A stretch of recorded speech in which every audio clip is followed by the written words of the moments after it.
Hai, saya Queenie Marvella. Kita punya waktu 24 jam sehari, tetapi kenapa masih kurang ya? Apa kalian pernah tanya pertanyaan seperti itu ke diri kalian sendiri? Biasanya kalau malam sebelum tidur, kalian pasti sering overthinking. Kepikiran tentang hal-hal yang sudah berhasil dilakuin, atau belum sempat dikerjain, atau yang sudah lama ingin dikerjain, tetapi belum tahu kapan bisa kerjainnya. Kalian pasti sering merasa kerjaan tidak selesai-selesai, padahal sudah susah-susah dikerjain. Jika kalian mengalaminya, sebenarnya wajar.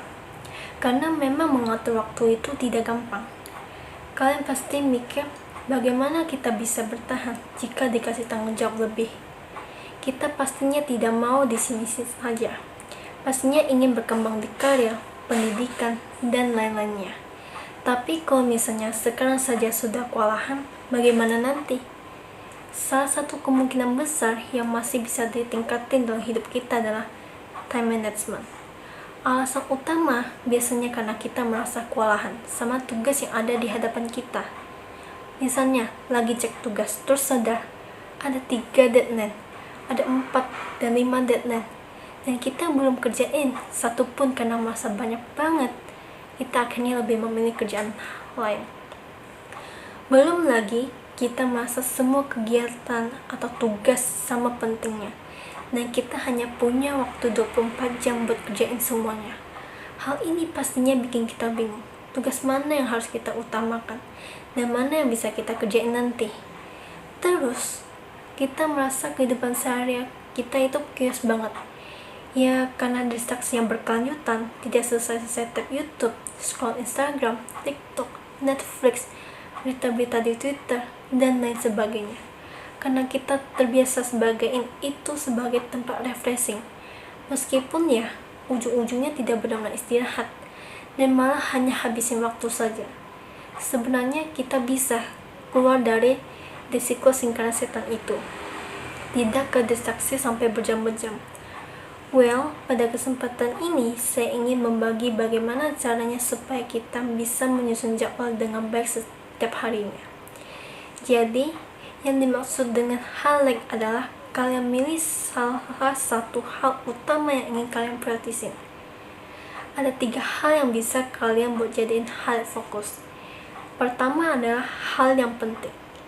Yang kedua adalah hal yang bermakna. Ketiga, kalian bisa fokus ke hal yang kalian senang lakukan.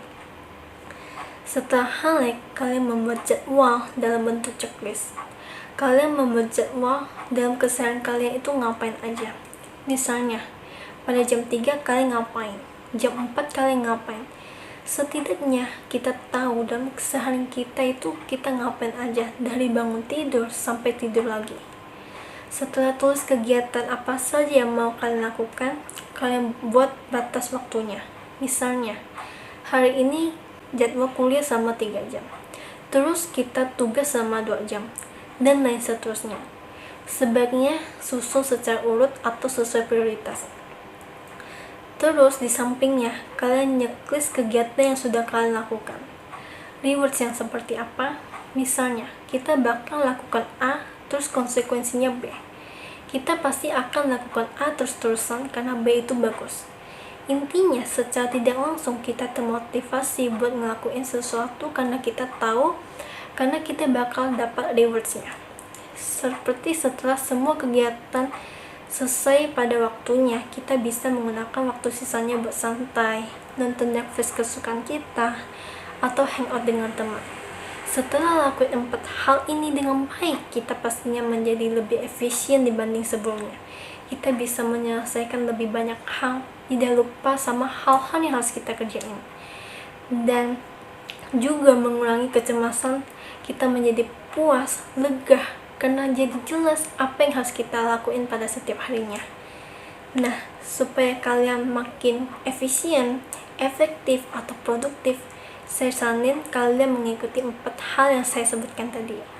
Bikin rencana kegiatan memang susah-susah gampang. Kalian mungkin masih bingung bagaimana cara mengatur mana kegiatan yang prioritas dan lain sebagainya. Saya sebutkan 4 hal tadi sederhana untuk melakukan time management dengan baik. So, ayo terapkan time management agar hidup kita lebih produktif dalam 24 jam. Akhir kata, semoga ini bisa membantu kalian belajar dan berkembang menjadi lebih baik. Terima kasih atas kesempatannya.